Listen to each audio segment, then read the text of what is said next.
ধর্মনিরপেক্ষতার মূল দর্শন হলো ধর্মকে ব্যক্তিগত জীবনে সীমাবদ্ধ রাখা। শিক্ষা, সংস্কৃতি, রাষ্ট্র, রাজনীতি, ইসলাম থেকে সব কিছু থেকে ইসলামকে দূরে রাখা, যাতে সমস্ত মুসলিম জাতিকে কুফরের দিকে ঠেলে দেওয়া যায় এবং ইসলাম থেকে দূরে সরানো যায়। ধর্ম শুধু ব্যক্তি, মসজিদ, খানকার মাঝে সীমাবদ্ধ নয়, বরং ইসলাম ধর্ম শিক্ষানীতি, সংস্কৃতি, রাষ্ট্র সবকিছুর ভিতরে অগ্রগণ্য।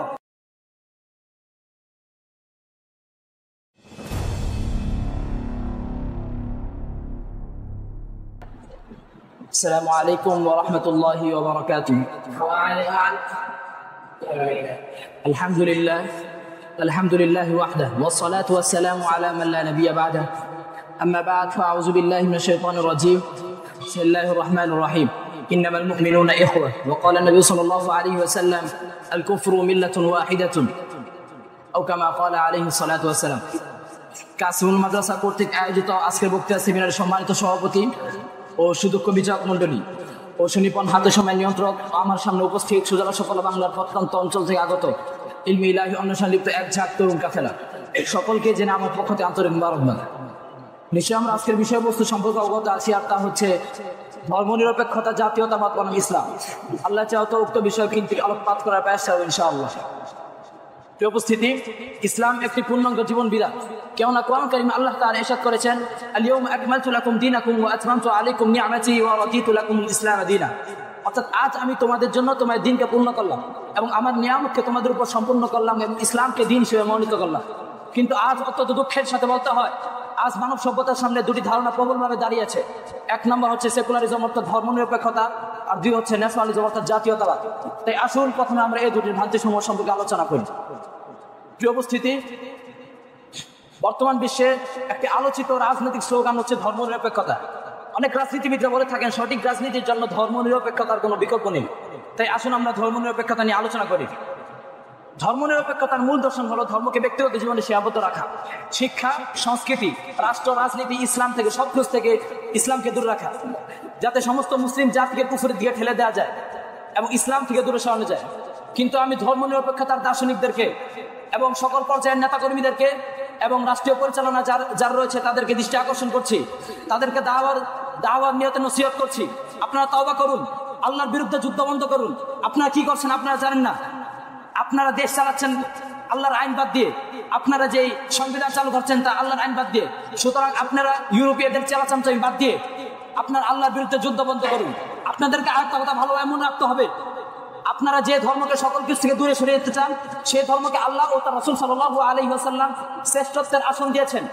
এই মর্মে আল্লাহ তাআলা ইরশাদ করেছেন, ওয়া মান ইয়াবতাগি গায়রাল ইসলামি দীনান ফালান ইউকবালা মিনহু।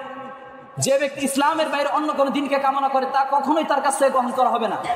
এ সম্পর্কে রাসূল সাল্লাল্লাহু আলাইহি ওয়াসাল্লাম ইরশাদ করেন, আল ইসলামু ইয়ালু ওয়া লা ইউআলা আলাইহি। ইসলাম সর্বদা সুউচ্চ, তার উপর কিছুই নেই।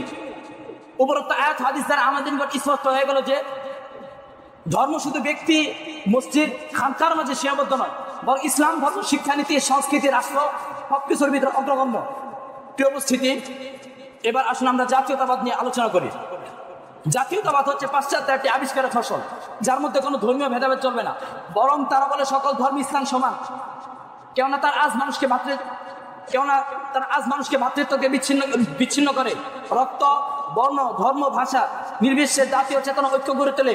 বিভক্তির বীজ শ্রবণ করছে যে তুমি বাঙালি, তুমি আরবি, তুমি আফ্রিকান, তুমি চীনা, তুমি ভারতীয় ইত্যাদি ভাবে আস্থার মুসলমানদেরকে বিভক্ত করছে।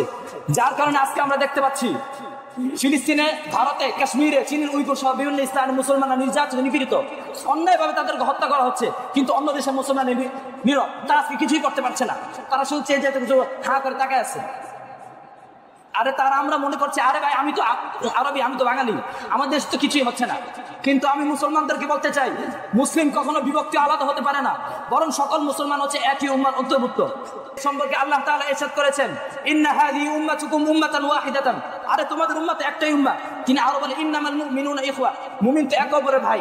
রাসূল সাল্লাল্লাহু আলাইহি ওয়াসাল্লাম ইরশাদ করেছেন, আল মুসলিমু আখুল মুসলিম লা ইয়াযলিমুহু ওয়া লা ইয়াখযুলুহু।